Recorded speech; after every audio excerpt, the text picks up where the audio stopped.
제18장 구하고 받으라. 내가 또 너희에게 이르노니 구하라 그러면 너희에게 주실 것이요 찾으라 그러면 찾아낼 것이요 문을 두드리라 그러면 너희에게 열릴 것이니. 누가복음 11장 9절. 만일 우리가 누가복음 11장 9절을 그대로 믿는다면 만사가 잘 돌아갈 것입니다. 그렇지만 그렇지 못한 사람들이 많습니다. 왜일까요? 하나님께 뭔가 구했지만 이루어지지 않았던 경험이 있었기 때문입니다.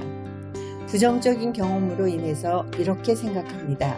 그렇게 단순하고 간단할 리가 없지. 오늘날 기독교의 많은 부분이 왜 하나님의 약속들이 이루어지지 않았는가에 대한 변명들로 구성된 듯 합니다.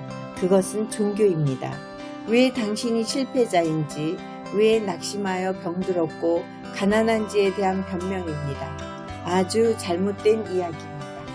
우리는 왜 하나님의 말씀이 모든 사람에게 항상 역사하지 않는가에 대한 변명을 이렇게 늘어놓습니다. 네, 당신이 구하면 분명히 받아요. 그러나 때로는 하나님의 대답은 안 된다예요. 모든 사람이 받는 것은 아니에요. 성령 세례를 예로 들어보겠습니다. 오늘날 그것의 존재를 인정하는 사람들 가운데서도 성령 세례가 모든 사람을 위한 것은 아니다 라고 치부해 버리는 자들이 많습니다. 그들은 고린도전서 12장 30절 다 방언을 말하는 자이겠느냐를 잘못 이해해서 그렇습니다. 그들은 이 구절이 교회의 예배에서 방언을 말하는 공적인 은사를 거론하고 있음을 모릅니다. 모든 사람이 다 특정 은사를 가진 것은 아니나 성령 세례를 받은 모든 거듭난 신자는 방언을 말할 수 있고 또 해야 합니다. 이 주제에 관해 추가적인 정보를 원하신다면 저의 책 새로운 당신과 성령님을 참고하십시오. 제가 처음 예수님께 돌아와 사역에 나서기 시작했을 때 모든 교단들이 기적은 초대교회로 끝난 것이라고 믿었습니다. 오늘날 일어나고 있는 것과 같은 초자연적인 역사들에 대해 누가 뭘 가르치기라도 하면 그 사람은 마귀에 속한 자가 되곤 했습니다. 그러나 카리스마 운동, 은사주의 운동을 말하는 사람들이 이 거짓된 억측을 논박하고 가면을 벗어버렸기 때문에 오늘날 남아있는 사람들은 불신앙을 고수하는 소수 강경파 비주류들 뿐입니다. 오늘날에는 그래요. 기적은 일어날 수 있어요. 하지만 모든 사람에게 일어나는 것은 아닙니다. 라는 것이 그리스도의 몸인 교회 안에서 주류를 이루는 사상입니다. 하나님은 언제나 응답하신다. 하나님의 말씀은 그와 정반대로 선언합니다. 구하는 이마다 받을 것이요 찾는 이는 찾아낼 것이요 두드리는 이에게는 열릴 것이니라. 누가복음 11장 10절. 만일 당신이 누가복음 11장 9절을 말씀 그대로 믿고 구하면 당신은 받을 것입니다. 하나님께서는 안 된다라고 하지 않으십니다. 이것은 예전에만 역사하고 지금은 없어진 것이 아닙니다. 기도 응답이 특별한 사람들에게만 가능한 것이 아닙니다. 구하는 사람은 누구나 받습니다. 우리 모두는 기도하고 구했는데 이루어지지 않은 경험들이 있습니다. 저는 어렸을 때 죽을 뻔했던 일이 여러 번 있었습니다. 저의 부모님이 두 분 다 일을 하셨기 때문에 할머니께서 저를 길러주셨습니다. 할머니를 위해서 기도하였지만 제가 8살 때 돌아가셨습니다. 12살 때 저의 아버지 치유를 위해서 6개월간 매일 기도하였습니다. 아버지가 위중하여 입원하긴 하셨지만 회복할 것이라고 믿었는데 돌아가셨습니다. 18살 때는 제 아내 제이미와 제가 아주 가깝게 지내던 친구가 죽었습니다. 저는 하나님께 죽은 자들을 살리신다고 믿었기 때문에 죽은 자들을 위해 믿음에 굳게 서서 2시간 동안 사람들과 함께 기도했지만 아무 일도 일어나지 않았습니다. 죽은 자를 위해 기도했지만 아무런 일이 일어나지 않은 경험을 4번 하고 나서 5번째, 처음으로 죽은 사람이 살아났습니다. 당신도 그런 경험이 있을 것입니다. 대부분의 그리스도인들은 바로 이와 같은 경험들 때문에 누가복음 11장 9절에서 10절 말씀이 정말로 저렇게 간단하다고 생각하지 않습니다. 또 대부분 사람들에게는 삶에서의 경험이 하나님의 말씀보다 더 많은 비중을 차지하기 때문에 하나님 말씀을 믿지 않습니다.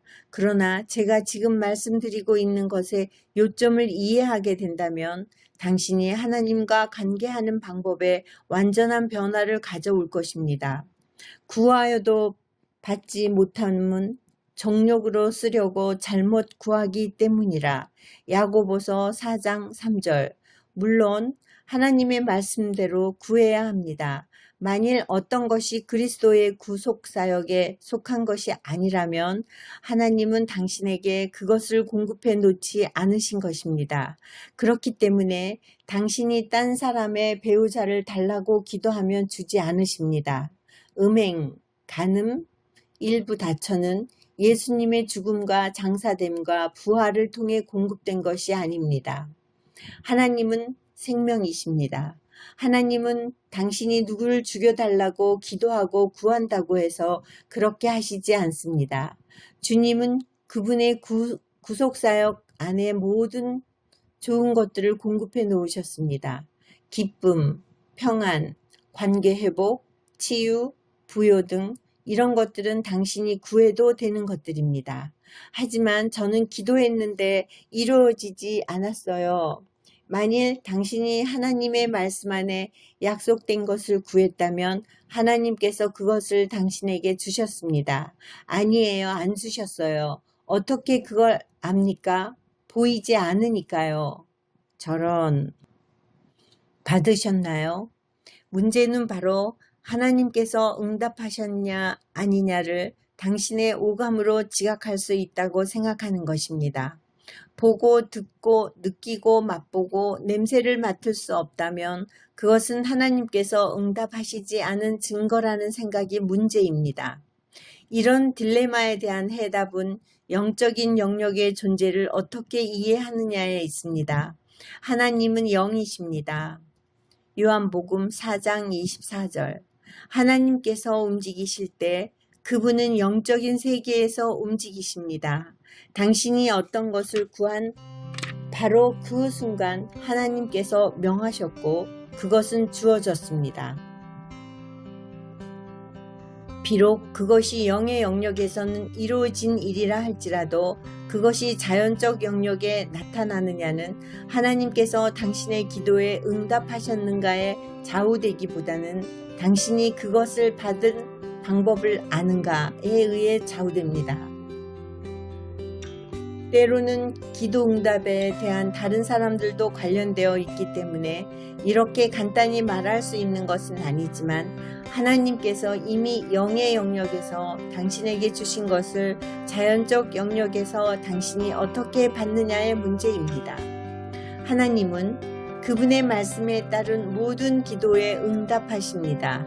항상 응답받지 못하는 이유는 우리가 받는 방법을 모르기 때문입니다.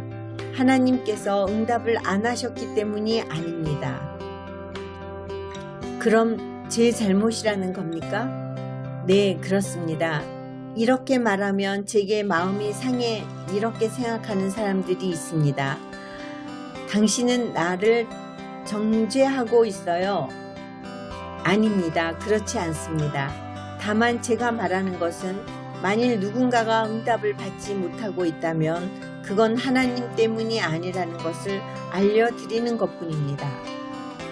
하나님은 언제나 신실하시다는 것을 아는 것이 저에게는 축복입니다. 하나님은 이 사람은 치유하고 저 사람은 병들게 내버려두고 이 사람은 잘되게 하고 저 사람은 무시해버리고 이 사람에게는 기쁨을 주고 저 사람에게는 주지 않고 하는 그런 분이 아니십니다. 하나님은 저 사람에게는 복을 주고 이 사람은 불행하게 만들기 원하신다 라는 이런 생각은 사실이 아닙니다. 하나님은 그런 분이 아닙니다. 결론은 아주 간단합니다. 주님께서는 그분의 성실하심 가운데 우리 모두 각 사람을 위해 완벽한 계획을 가지고 계시며 그 안에 건강, 부요, 기쁨, 축복, 평안, 행복이 다 들어 있습니다. 그러나 모두가 다 그것을 받고 있지 않는 것뿐입니다. 하나님께서 신실하지 않아서가 아니라 모든 사람이 받는 방법을 다 아는 것은 아니기 때문입니다.